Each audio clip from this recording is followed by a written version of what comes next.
орысшаны қосып кетейін. Бүгін маған кішкене қазақша жеткізуге сол скидка бересіздер. Так, енді мына ішкі биржамыз. Біздің ішкі биржамыз қанша бір 2-3 апта жұмыс істеді. Сол 2-3 аптаның ішінде сіздердің көздеріңіз жетті. Ол как бір тренировка ретінде болды біз үшін, иә. Сол сияқты мына үлкен биржада именно сондай болып жұмыс істейді.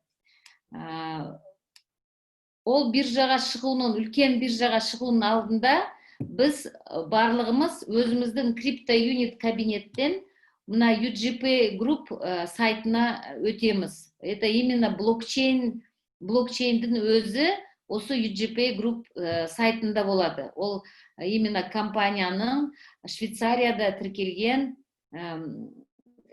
бір бағыты, өзінше компания. И именно UGP Group компаниясы мына неден сектен регистрациядан өтті.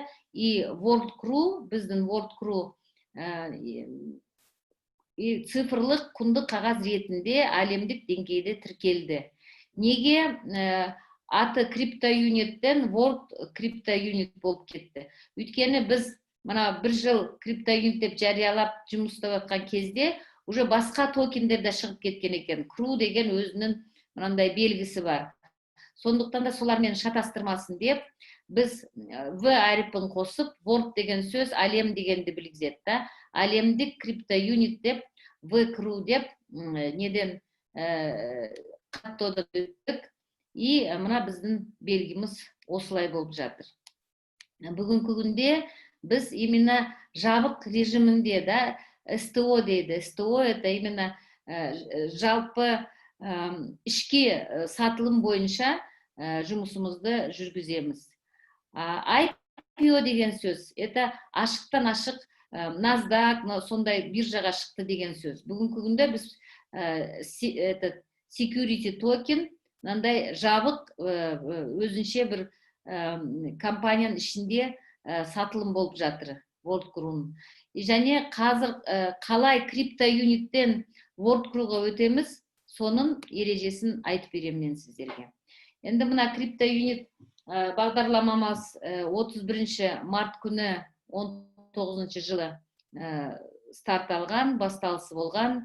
Осы 14 айдың ішінде компаниямыз $62 миллион жұмсаған, 62 миллиондан асады. Бірақ та именно баға беретін белгілі финансылық әдістердің несі бойынша, бағасы бойынша біздің компаниямыз бүгінгі күнде мына 477 миллиондан аса деп бағаланып отыр.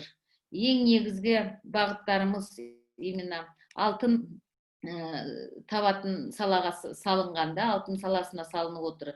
Уральский золото дейміз, Африкада бар, инновациялық транспортқа салынған, базальт волокносынан шығарылатын өндірісіміз болады. Өзіміздің Қазақстанда именно техникалық алмаз, технический алмаз, искусственный алмаз шығаратын заводымыз болады. Кино саласына, одан бөлек бізде криптовалюта және фондтарда біздің ақшаларымыз жұмыс істеп жатыр бүгінгі күнде. Енді мына жерде слайдта сіздер көріп жатқандай бізде 4 токеніміз болады. 4 токеніміз. Қазір ғана айтып кеттік, WorldCrew негізге нақты цифрлық құнды қағаз, это security токен дейміз. Бұл WorldCrew. Мына белгісі осындай, V-Crew болып жазылады. Қадімгі өзіміз жұмыс істеп атқан CryptoUnit, ол utility токен болады. Utility токен бүгінгі күнде сайтта сіздер көріп тұрасыздар өзіңіздер, 30 миллиард токен уже жұрттың қолында, 2 миллиард токенді біздің генералдық директор Андрей Хавратов жалпы осы біздің проектті колдогандыгы үчүн сыйлык иретинде 2 миллиардты берем деп жатыр. Және 3 миллиард крипто юнит стейкингке койгон кезде тоже кру стейк деп аталып өзүнчө бөлүнүп жатыр. Мына 80 миллиард крипто юниттен 35 колда болады. 45 миллиард крипто юнит ол өзүнүн жумусун истеп уже мына жерде ворд круга айналады. Казыр биз үлкен биржага шыккандан кийин, блокчейнге туруп уже биржага шыккан соң, ол биржада тек гана ворд кру сатылады. Тек гана ворд кру сатылады. Уже крипто юнит биржадан сатылмайды. Өзүмүздүн тагы да юнит, мына UNTB токен болады. UNTB токен деген бул биржада бизге кажет болгон техникалык токен, технический токен. Және мына USDU коин бул именно USD деген сөздү энди билесиздер, доллар деген маананы билгизеді.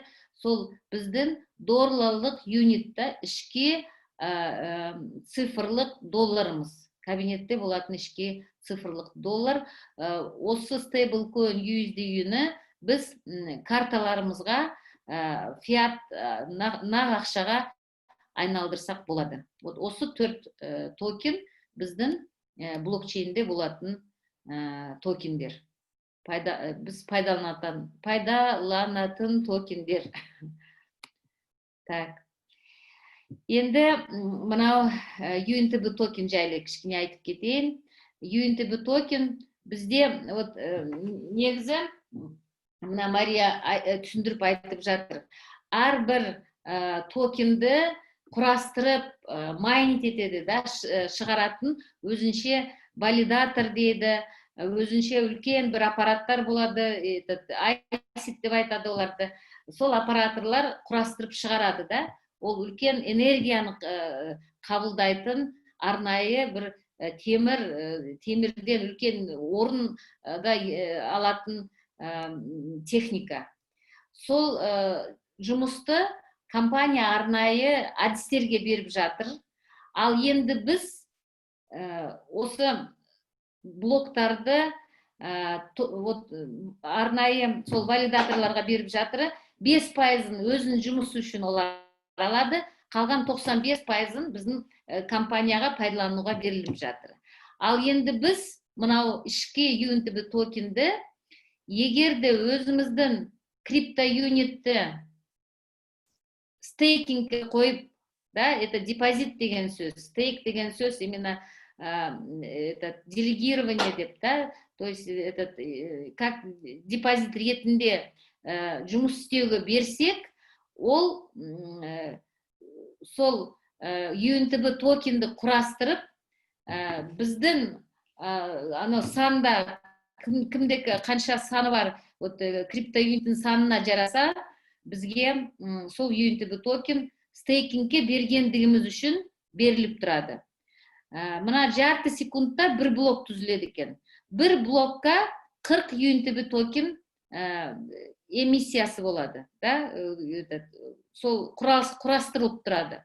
Ал енді 1 секундта 80 UNTB болса, мына 1 минутта 4000 аса, бір күнде 6 миллион, почти 7 миллион UNTB токен құрастырылып шығарылып тұрады екен. Соның барлығы, егерде біз өзіміздің крипто юнитті стейкингке қойсақ, бізге сол ақы ретінде келіп тұрады да. Именно біз стейкингке қойғанымыз үшін ақысына UNTB токен бізге бөлініп тұрады. Жалпы мынау UNTB токені неге керек? UNTB токені бұл техникалық токен болған соң, ол именно жылдамдыққа әсер етеді екен, да? Егерде біз бір кабинеттен бір кабинетке аударсақ, именно интернеттің жылдамдығын сатып алса болады екен. Потом біздің серверлерде память, да, осы нелерді сыйғызу үшін, біздің блоктарды сыйғызу үшін, біз сол серверлерден памятьті UNTB-ға сатып алады екенбіз. Ол постоянно бізге қажет болған жұмысқа урунатын техникалык токен. И бул токенди биз өзүбүз курастырып бизге пайда иретинде да келет экен, и кажет болгондо өзүбүз сатып да алат экенбиз. Ол именно күнүмдүк урунатын, колдонатын, пайдаланатын сондай токен болуп жатыр. Биздин мына World Crew мына жерде көк немен фонмен көрсөтүлүп тур. Бул именно UGP Group компаниямыз Америкада финансылык регуляторлордон регистрация өткөн номерimiz мынау 00182 деп басталган. Сол компаниянын именно каттоодон өткөн, регистрациядан өткөн номеру болот. Биз крипто юнитти World Crew'га айры бастаганда, биздин World Crew'муз тек кана 1 жылдан кийин 1% босайды. Мына 86 ай өткөн, сол 1 жылдан кийин 6 айга дейин ай сайын 1% босап турады. Кийинки 6 айдын ичинде 1,5%дан, кийинки 2 жылдын ичиндеги 6 айда 2%дан сүйтүп отуруп, 3 жылдын ичинде түгөл крипто юнитimiz босатылып, ол сатылымга коет. Осы жерде айткан кезде бир топ адамдар жаңы гана босап жатса, кайтадан блокка коюлат экен деп ренжип отур. Бирок да компания жалпы партнерларга жакшы шарт берип жатыр. Биз даже заблокированный, жаңыдан сатып алган World Crew'ну не болмаса крипто юниттен World Crew'га ауыстырсак, сонун өзүн стейкинг деймиз да, сол стейкингке коюуга рухсат берип жатыр. Мына World Crew'нун гаранты UGP Group компаниямыз биздин да. Енді бүгінгі күнде партнерлардың қолында 19 жылы апрельде кірген, марттан бастап кірген адамдардың уже 6-7% крипто юнитimiz босатылып отыр, да, разблокировано дейміз, разморожено деп айтамыз. Сол босатылған крипто юниттерді біз 4 түрлі қылып пайдаланамыз. Екі түрдің, стейкингтің 2 түрі бар. То есть крипто юнитті біз стейкингке қоямыз, ол көбейіп отырып бізге тағы да жаңы крипто юнитті шақырып береді. Екіншіден, біз крипто юниттің өзін, босатылған крипто юнитті стейкингке қойып, UNTB деген қазір мен айтып кеткен техникалық токенді шығарады. Үшіншіден, крипто юнитті біз әшейін өзіміздің крипто кошелекте сақтап отырсақ болады. То есть бақылап көріп, қай уақытта көтерілген кезде сатып, не болмаса өзіміз сатып алатын адамды тапсақ, то 4-ші түрі, мына сіздердің крипто кошелектен жаңа басқа адамдың крипто кошелегіне өздеріңіз сатып жіберіп, ақшасын нақ қолға алсаңыздар болады. Не болмаса, кейбір адамдар мен баламды жаздым, немеремді жаздым, солардықын бәрін жинап алғым келеді дейді. Сөйтіп, мына босатылған кезде сол бала шағаның крипто кошелегінен өзіңіздің крипто кошелекті көрсетіп, өзіңіздің кабинетке жинап алсаңыздар да болады. Демек, мына босатылған крипто юнит бұл еркін сіздер пайдаланатын крипто юнит болып жатыр. Және бізде мына босатылмаған замороженный крипто юнит дейміз да, оны біз World Crew, V-Crew'ға айналдырып, V-Crew'ға түскенден кейін біз оны стейкингке қойып, істетіп қойсақ болады да, ол бізге UNTB токенін тауып тұрады. Бізде крипто юниттің 2 түрі бар. Бір түрі сатып алғанбыз да, сатып алған пакет. Екінші түрі крипто юнит бізге именно командамен жұмыс істеген адамдарға сыйлық ретінде келіп отырды. Вот егерде сатып алған крипто юнитimiz 365 күнде босатылып жатыр, ал енді сеттен, структурадан келген, не болмаса компаниядан бір сыйлыққа алған, мейрам күндері бір сыйлыққа беріп жатқан, Индияға бардық, сыйлыққа алып жатқан криптоюниттер, олар 540 күнде босатылады. Сондықтан да біз сондай 540 күндік болған криптоюнитімізді бірден V-Crew'ға ауыстырып қойсақ, V-Crew'ны стейкингке қойып, оны UNTB-ға айналдырып, UNTB токенін сатып тұрсақ та болады. Енді мына стейкингтің екі жолы бар. Қазір екі жолы бар. Ол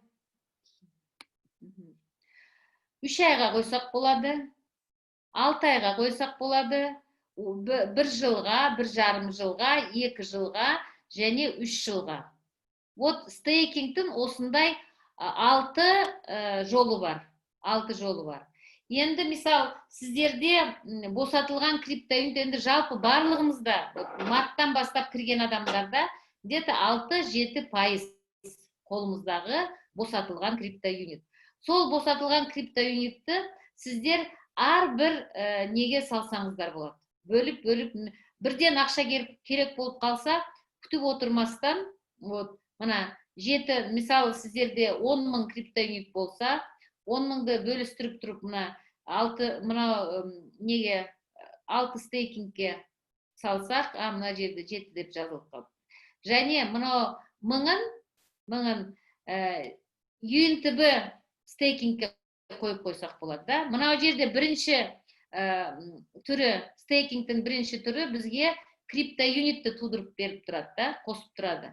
Ал енді екінші түрі, сіздер мына босатылған криптоюнитті UNTB токеніне шақыруға қойып қойсаңыздар болады депозитке. Приблизительно айтылған, мұнаны санап беру мүмкін емес, криптоюниттің санына қанша UNTB берілетін, но болжам 1000 криптоюнитке где-то 400 UNTB токені түсіп тұрады екен. Болжам. Мынау сіздер стейкингке қойған нені, круны, именно стейкингтің өзін өзгертсе болмайды, тоқтатуға болмайды. 3 айға қойдыңыз бы, тек қана 3 ай бүткен соң ала аласыз. Қазір, мысалы, ішкі кабинетте тоқтатуға болады. Ал енді блокчейнге барған кезде, сіздер қанша айға қойсаңыздар, сол жылжымай, сол уақытта ғана босатылады. Это невозможно остановить, тоқтатуға мүмкін емес. Ал енді криптоюнитті сіздер UNTB токенін стейкит етіп, майнинг етуге қойсаңыздар, оны кез келген уақытта тоқтатасыз. Өйткені ол минут сайын, секунд сайын сіздерге түсіп тұрады, оның есебі бұзылмайды, сондықтан да оны тоқтатып шығарып алсаңыздар да болады, сатсаңыздар да болады. Мен ойлаймын, мынау слайдта барлығы өте тамаша көрсетілген. Бізге мына қойып жатқанына стейкингке қойып, біз мына жерде криптоюниттің санын көбейтіп жатырмыз ғой, өзіміздің нені қойып, мына қосылатын айына берілетін мына пайыздар. 2 жылға қойсаңыздар 2,5%, 1,5 жылға қойсаңыздар 2%. Осы криптоюниттерді қайдан алады? Бағана мен айтып кеттім. Компания 3 миллиард криптоюнитті уже шектеп қойып қойды. Қашан ғана біз стейкингке қойған кезде, сол 6 айға қойылды ма, 2 жылға қойды ма, бірден есептелініп, бізге берілетін криптоюниттер уже есебі шығып, анау 3 миллиардтан минусталып алынып тұрады. Қашанда сол 3 миллиард криптоюниттің саны біткен кезде, біз ары қарай криптоюниттен криптоюнит табамыз деген стейкинг уже болмайды, уже жабылады сол кезде. Ол қанша уақытта болынатыны белгісіз, енді санап мүмкін емес, но бірақта 1 жылға дейін біз кенен осы нелерге қойсақ болады. Криптоюнит шақыратын стейкингке қойсақ болады. Енді бүгінгі күнде бізде мына 4 түрлі партнер бар да. Кейбір партнерлар ең алғаштан бастап жұмыс істеп жатыр, олардың уже босатылған криптоюниттері бар. Кейбір адамдарда енді босатылады криптоюниттері да, осы вот ноябрьдан бастап. Мына 20 жылы кірген біздің партнерларымызда әлі босатылғаны жоқ, және жаңадан келем деген адамдар бар, келіп жатқан адамдар бар. Ноябрьдан бастап олар именно UGP Group компаниясына келсе, олар уже криптоюнит сатып алмайды, олар бірден V-круну сатып алады. Бірден. Бірақ та бізде олар үшін де мүмкіншілік бар. Именно ішкі биржадан босатылған криптоюнитті еркен сол биржаның курсымен сатып алса болады. Биржаның курсымен сатып алса. Барлық осы біздің партнерлар үшін бүгінгі күнде бір жағдай, бір ереже. Мүмкіншілігіміз бір. Так. Енді дорожная карта деген бұл именно біздің ары қарай неге блокчейнге өтудегі жасайтын жұмыстарымыз. Қазір бүгінгі күнде босатылған криптоюниттер біздің кабинетке уже бүгін түсті. Қараңыздар кабинеттеріңізді. Значит, круг кабинеттеріне кіресіздер, портфельді басып не қылсаңыздар уже босатылып тұрады. Сол келген криптоюниттерді мен сіздерге қазір ұсыныс беретін едім. Барлығын, босатылған барлығын 2 жылдық 2,5% деген стейкингке қойып қойыңыздар. Мүмкін кейбір адамдардықы осы айдың аяғында түседі. Даже бір күнге болса да сіздер сол 2,5%-ға 2 жылға деп қойсаңыздар, сізге сол бір айлық толығымен 2,5% криптоюнитті қосып береді. Өйткені компания ережені өзі бұзып жатыр. Дұрыс па? Біз бұзған жоқпыз, біз тоқтаттық деген жоқпыз да. Сондықтан да компания оны біліп, сезіп, сол бізден кетпесін деп, сол шарт бойынша қанша пайыз криптоюнит бізге беретін болса, соны толығымен беріп, және уже биржа ашылатын кезде, білмеймін қай күні биржа ашылады да, блокчейнді қосуға рұқсат беріледі. Ол қазір ішкі жұмыстарға байланысты болып жатыр, техникалық жұмыстарға. Но қашанда біз уже блокчейнге өтеміз деген кезде, жалпы босатылған криптоюниттеріміз уже портфельде тұрады біздің. Сол кезде барлығымызға жеке ссылка беріледі. Біздің крипто кошелектің ссылкасы беріледі. Сол крипто кошелектің ссылкасымен біз блокчейнге өтеміз, және криптоюнитті, босатылған криптоюнитіміздің барлығын сол кошелекке өткіземіз. Компания бір аптаға дейін күтеді бізді криптоюнит кабинетінен блокчейнге өтуімізді. Және сол блокчейнге уже 70% біздің партнерлар өткен кезде уже UNTB-ға стейкингке қойсаңыздар болады деп, сол бір апта өткенден кейін уже жалпы жариялайды. Кейін внутри два типа. Біздің блокчейнде жоғарыда мен айтып кеткен стейкингтің 2 түрі болады. То есть криптоюнит шақыратын депозитке қойсаңыздар болады стейкингке, және криптоюнитті UNTB туындыратын стейкингке қойсақ болады. Қашанда UNTB уже жақсы ол көп адамдарға уже қойып, UNTB где-то бір аптадан кейін UNTB жиналғандан кейін баршамызға сол уже биржаға өту жолы көрсетілінеді.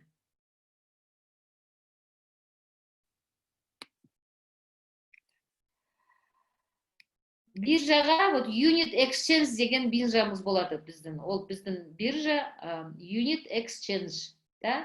Күніне где-то 1000 адамдан өтеді екен. Аналар бірінші өтіп кетті, мен қалып қалдым деп тағы да уайымдамаңыздар. Өйткені компания именно ретімен регистрацияны жана верификацияны өткен адамдарды жыйнайт да, кашанда уже толугу менен биздин партнерлор биржага келген соң, да, сол кезде биржадан именно обмендин эки түрүн косады.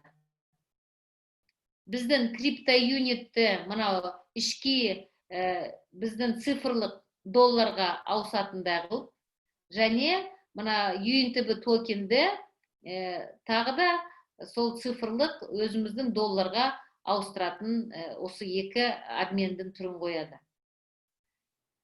Кашанда биз осунун баарын өздөштүрүп, мынау ички USDU өзүмүздүн сол цифрлык долларымызды картага ауыстырууга, картага чыгарууга үйрөнгөндөн кийин бизге акырындап компания жай-жайлап мынау башка нелерди косады, криптовалюталарды косады. Биткоинди, эфириумду да, сол алгач өзүмүздүн жумусту жакшы билип үйрөнүп алгандан кийин, және биздин мынау USDU токенimiz акчага айналдыруу үчүн Binance деген биржадан арнайы сол бизге арнап туруп ушу кошелек ашады. USDT кошелегин ашады. Енді алғаш рет осының бәрі бір қиындау көрініп жатыр, но бірақ қорықпаңыздар, өйткені ол бір апта кішкене үйренесіздер, сосын ол мына WhatsApp'та жұмыс істегенмен бірдей болып қалады. Ешбір қорқыныш болмасын сіздерде.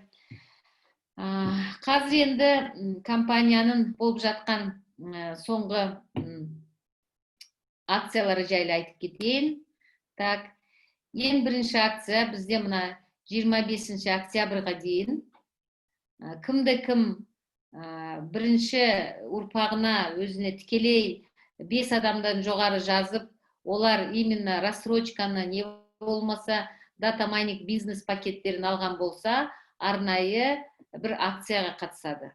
Бұл акцияда ең мықты болған адамдар Америкада өтетін GoPro деген именно мына MLM бизнестің ең мықты лидерлерінің несіне сабағынан билет алады. Арнайы лидеріміз Армат Мурникстен тоже сабақ өтеді, да? Кейінгі тағы да болып жатқан жақсы біздің ойыптердің бірі Низави Батька деген ораторлық мүмкіншілік үйрететін сабақтарына сатып алсақ болады, да, бұл кісінің. Бұл да өте мықты пакеттер. Так. Жақын арада Гений Финансов деген біздің ойынымыз келеді. Жақын арада соғанда көңіл аударып күтіп отырсақ болады, кошелектерді толтырып. Мынау Гений Финансов деген ойынды кәдімгі үйге алып, сатып алып, бала шағамызға ойнатсақ, олардың да мынандай қаржыға деген көзқарасы өзгереді. И және дата майнинг.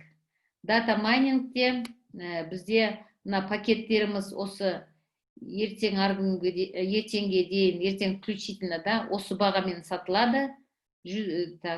Ал енді 23-нен бастап бұл пакеттердің бәрі басқа бағамен, қымбаттап басқа бағамен болады. И және ертең, нет, 5-ші күні, жұма күні бізде алтын жұма деген акциямыз бар, сіздер оны білесіздер. Көп адамдар ақшаларын жинап күтіп отыр. Жақсы скидкамен біздің ойыптерді сатып алсаңыздар болады. Және айтып кетейін дегенім, мына жерде вебинарыбыздын басында айттым да, Андрей Федорович Хавратов бізде ТНГ-да, СВИК-те жұмыс істеп, компанияны қолдаған адамдардың бәріне сыйлық ретінде криптоюнит берем деп отыр. 2 миллиард криптоюнит осы бағытқа бөлініп отыр. Оға кімдер кіреді? Біріншіден, хотя бы бір рет, жоқ дегенде бір рет VIP-клубты төлеген партнерлар, кабинеті верификациядан өткен болса, және ол кабинетке егер алғаш рет ашылған болса, прямо кіру кабинетіне кіріп тұрып, договорлардың бәрін қол қойып, кабинетті активировать етіп дайындап отырған кез келген біздің партнерларға сыйлық ретінде криптоюнит беріледі. И және сол неде блокчейндегі биржаға өтіп кетсек, уже криптоюнит сатылмайды басқа. Сондықтан да қазір осы неге блокчейнге өткенге дейін сіздер таныстарыңызды, жақындарыңызды криптоюнит алуға шақырыңыздар. Өйткені блокчейнге қосылған кезде оның дисконты да өзгереді. Почти 2 есе өзгереді. Сондықтан да мынау осы күндер біз үшін өте маңызды болып жатыр. Біз білеміз, болашақта біздің бір криптоюниттің бағасы $1000 аса болады. Соған жараса үлкен-үлкен жұмыстарды жүргізіп жатыр. Ал енді мына финансылық регулятордан, Америкадан тіркеуден өткеніміз, бұл да біздің компания үшін, компанияның жетекшілігі үшін үлкен жауапкершілік. Ол жерде уже не қылдың, елдің ақшасын, жұрттың ақшасын жинап алдыңыздар, қандай бағытқа салдыңыздар, дивиденд бердіңіздер ме деп уже талап қылады. Сондықтан да түсінген адамдар именно SEC-тен регистрациядан өттік деп өте қуанып жатқандағысы да сол. Уже гарантия. Мына көріп тұрғандай, бізде бүгінгі күнде 5 ойып бар. $50 басталады. $50 5 айлық пакеттеріміз де бар. $250 да 5 айлық пакетіміз бар. $50 сол 5 айлық пакетіміз бар да, рассрочка. $100 $1000 пакетіміз бар. 400-ден бастап 4000-ға алсақ болады. Не болмаса $4000 бірден алсақ та болады да. Осы рассрочка пакеттері әлі бар. Көп уақыт өтпей, уже жаңа жылға дейін мұнаның бар, ой сол кезде алсам деп көп адамдар өкінетіндей болады. Өйткені біз үлкен биржаға шыққан кезде біздің именно World Crew өте жақсы сатылымда болады. Неге дегенде біз именно криптовалюта биржасында сатыламыз, да? А криптовалютаның құны тек қана талаптан болады, да? Егер көп адамдар қолданып жатса, криптовалютаның бағасы өседі. А біз криптовалюта несінде базарында болғанымызбен, біз криптовалютаға жатпаймыз. Бір криптовалюта ай сайын табыс таппайды. Біздің мына цифрлық блокчейндің негізінде болып жатқан криптоюнитіміз, да, World Crew, V-Crew'мыз бүгінгі күнде 4 түрлі табысқа еге болып жатыр. Біріншіден, айдан айға бағасы өсіп жатыр. Өйткені біз ай сайын ақшаларымыз біздің активтерге қосылып, оны именно біздің нақты бизнестеріміздің бағасы өскен соң, активтеріміз өскен соң, біздің V-Crew'ның бағасы да өседі. Екіншіден, біз 1 жылға дейін лояльный бонусын аламыз, да? Ол жалпы болып жатқан товарообороттың 10% осыға дейін болып кеткен. Енді биржаға шықсақ 5% деп айтылып жатыр.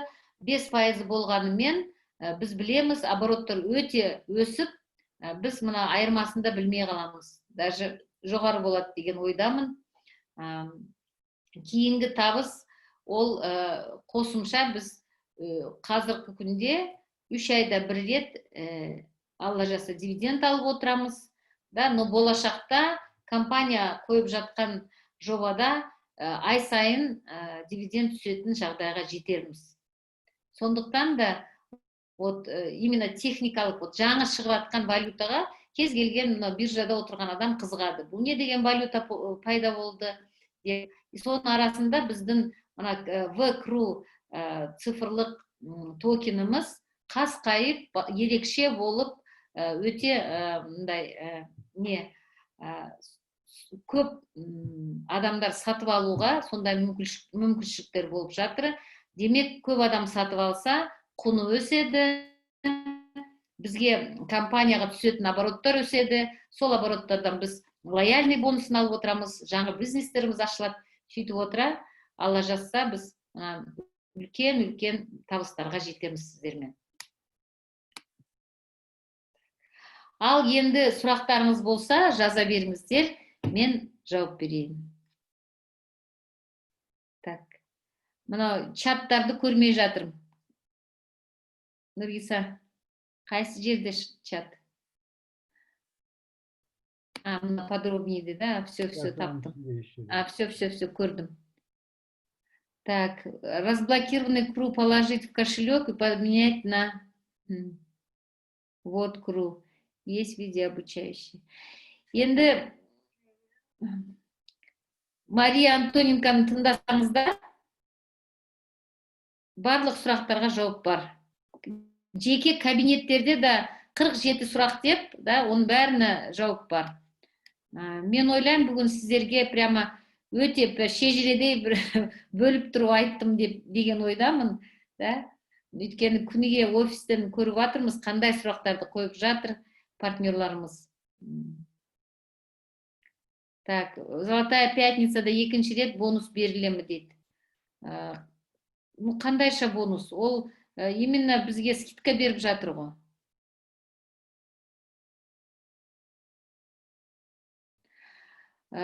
Так, ең соңғы кезде біздің ішкі биржада где-то 15-18-ге шыққан, бағасы 15-18 центке шыққан біздің крипто юнитіміз. Сол бағамен старт болады. Егер де талап болып жатса, бағасы өседі. Кімді-кім сатам десе, сол мен қазір сіздерге кеңес беретін едім. 70% неңізді, крипто юниттерді сіздер WordCrew-ға ауыстырыңыздар. Ауыстырған кезде кабинетте портфельде көріліп тұрады. Қанша рет сіздер пакет сатып алғансыздар. Кейбір адамдар осы өсетіне көзі жетіп, ай сайын сатып алған. Мен білем, 5, 6, 10 пакет сатып алған. Кейбір адамдар бір-ақ қана пакет сатып алған. Сол сіздер стейкингке қойған кезде пакеттерді көресіздер. Мартта алынған, апрельде алынған, августта, декабрьда алынған деп. Мен сіздерге кеңес беретін едім, ең соңғы декабрьде, ноябрьде соңғы алған пакеттерді қойып, ең алғаш алған пакеттерді қалтырып қойыңыздар. Олардан уже айына 1,5%-дан 1% болып босатылына береді. Соларды сіздер көресіздер. Босатылған. Қаласаңыздар сатасыздар, қаласаңыздар стейкингке қоясыздар. Но бүгінгі күнде ол уже қадімкіде қолға тиетін ақша болып жатыр. Но подарочный CRU, егер де сіз консультант болсаңыз, сіздің сол көлеміңізде қанша болса, сол көлемге жараса аласыз. Но именно менеджерден жоғары қосымша сыйлық беріледі, өйткені менеджердің уже үлкен командасы бар, сол именно лидерский деп, оны 1 жылдан бері Хабратов айтып келе жатыр. Кімді-кім салымын қосып жұмыс істесе, олар арнайы белгіленеді деп бұрыннан айтып келген. Так, 8%-ке қойған 4 мартта шығарып, алып отыра аламыз бі? Я. Мана Эвенти деген стейкинг, 8%-ға қойылады. 6 айға дейін жұмыс істемейді. 6 айдан кейін, апрельден бастап 4% босатылып беріледі. 4% прям портфельге замороженный болып қосыла береді. Оны тек қана 3 жыл өткенден кейін аласыздар, ал енді ай сайын 4% босатылған болып беріледі. Оларды енді өздеріңіз білесіз. Қаласаңыз сатасыз, қаласаңыз стейкингке қоясыз. Так. Мировой биржаға кіргенде бізге қандай пайдасы болады? Мировой биржаға кіргенде енді ол IPO деп аталады. Мына біз қазір жеке ишара сатып атқандарымыз, да, ол СТО деп, ішкі биржа деп, ну, закрытая форма продажи, да, жабық түрінде сатылғанға кіреді. Ашық түрі IPO деп аталады, ол уже үлкен биржаларға, жалаң криптоюнит биржасына емес, даже NASDAQ деген сондай акция сататын биржаларға шығады. Оның ережесі бөлек, сол кезде айтады, бірақ пайдасы біздің криптоюнитке қызыққан адамдар көп болады да, көп адам сатып алады, бағасы кескін өседі. Так. Қай жерден оқып отыр бұл сұрақтарды? Жеке кабинеттерге кірсеңіз, сообщениеда ма, уже барлықтарына жіберілген 47 сұраққа жауап.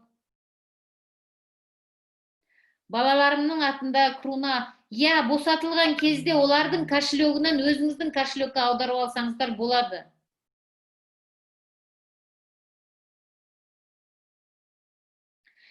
Қазір босатылған, кабинетте тұрған акцияларыңызды неге 2 жылдыққа қойып қойыңыздар. 2,5%-бен 2 жылға қойып қойсаңыздар, мына 10 күннің ішінде болады, даже 1 күн болса да, ол сізге 1 айлық процентімен қайтарылып беріледі. Қоя беріңіздер, қорқпаңыздар. Жалпы стейкингтің бәрін тоқтатып, сол кезде блокчейнге өтесіздер деп айтады бізге. Золотая пятница осы аптада 23-інде өтеді. Кабинетте де жазылып тұр. Қазір мен неден де слайдтан да көрсеттім сіздерге. Запись болып жатыр. Қазір ішкі биржа ашық емес. Негізі алғаш мына 1 айдың ішінде біздің блокчейндің өзі, да, блокчейнге өткеніміздің өзі бізге блокчейннің ішінен ақ неге үлкен биржаға шықпай-ақ бізге табыс беріп жатыр. Ары қарай биржаға өтсек, тіпті сол кезде де өте үлкен табыс алып отырмыз. Евенти 28 тиімді биржадан сатып алып қойсақ. Енді өзіңіздер біліңіздер. Блокчейн деген не? Блокчейн деген это вот протокол. Әрбір сіздің қимылыңыз, криптоюниттің бір-біріңізге жібергеніңіз, біреуге сатқаныңыз, жалпы тұтынушы сол криптоюниттің егелерін қандай жұмыс жүргізсе, соның бәрі ненің памятінде, сервердің памятінде болады. Протокол деп соны айтады. Как это? Блокчейн деп соны айтады. Арнайы блоктардан құрылғанда стейкингке қойсақ сата аламыз ба? Мен сіздерге айтып кеттім. Стейкингке қойсаңыздар, қанша уақытқа қойсаңыздар, сол уақытта ғана босатылады. Бірақ ай сайын беріп тұрған пайдасын сата аласыздар. Мисал, қазір артқа оралайық. Мен сіздерге.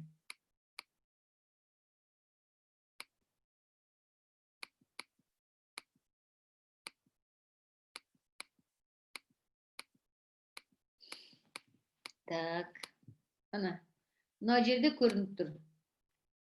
Сіздер 3 айға қойсаңыздар, сол 3 ай бойы ол разморозка болмайды.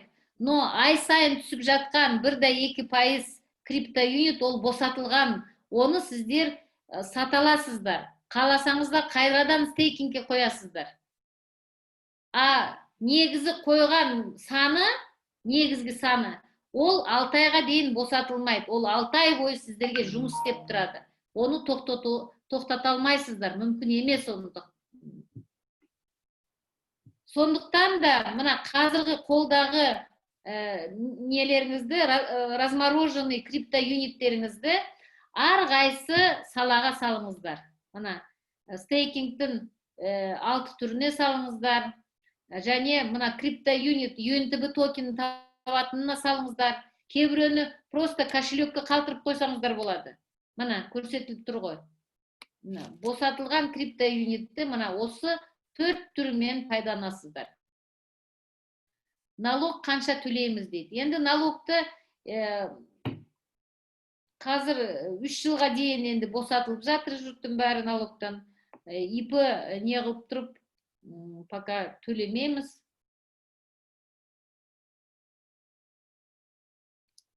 Келесі аптада золотая пятница. Апта сайын болмайды, мына 23-інде болады. Уже екінші басқа золотая пятница деген сөз жоқ. Криптоюнит екінші сатылмайды. Біз блокчейнге өткен кезде круну уже сатып ала алмаймыз. Ворд круну сатып аламыз. В круну сатып аламыз.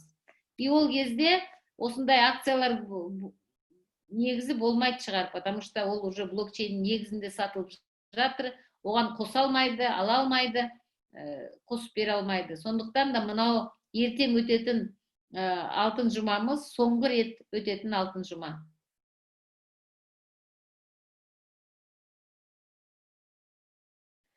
Так, офистерге келіңіздер. Офистерде біздің менеджерлер сабақ беріп көрсетіп жатыр. Қалай қылып жұмыс істеуіне. Уақытынан артып кетсе, олар босатылып, стейкингке 3 айға қойдыңыздар. 3 ай өткенден кейін оның бәрі жиналып, размороженный болып тұрып қалады. Ол сіздің еріксіз, сіз қаламаған жұмысты жасамайды өзінен өзі, да? 3 айға қойдыңыз ба, 3 айдан кейін уже босатылып, сіздің қапшығыңызға салынып қалады қайтадан. Біз дивиденд алмай тұрып налог төлейміз бе? Жоқ, дивиденд алмай тұрып төлемейміз. Дата майнингті артынан сатып алуға боламы? Егер де сіздер VIP клубты төлеген болсаңыздар, дата майнингті, не болмаса Югейнді кез келген уақытта сатып алсаңыздар болады.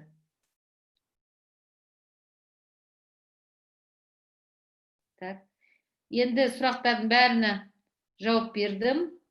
Уже қайталанып жатыр. Ақтауда офис жоқ екен дейді. Әзірше Ақтаудағы офис уже адамдар келмей жатыр деп өздері жауып отыр. Егерде талап қойып істеймін деп хабар берсеңіздер, компания офисті ашып береді. Депозит ашып қойдық, ол не үшін дейді. Депозит, ол енді депозит емес, стейкинг. Стейкингті ашып қойдық, крунын санын, криптоюниттің санын көбейтуге қойдық қой. Стейкингті біз именно криптоюниттің санына пайызмен беріп жатыр ғой. Бірақ та қазір блокчейнге өткен кезде бұны қайта уже тоқтата алмайсыздар. 2 жылға қойсаңыздар, 2 жыл бойы сізге, зато ай сайын 2,5% босатылған криптоюнит санында береді, оны қалағандай пайдалана бересіздер. Ал жақсы, онда сәттілік тілеймін, оқыңыздар. Жалпы әлем осы цифрлық деңгейге өтіп жатыр, да? Бүгінгі күнде бұл мезгілдің талабы болып жатыр. Сондықтан да үйренейік, компаниямызға салымымызды қосып, жаңа адамдар тартайық. Тек қана өзіміз баймастан, жақындарымызда бізмен бірге бай болсын. Рахмет сіздерге. Келесі көріскенше.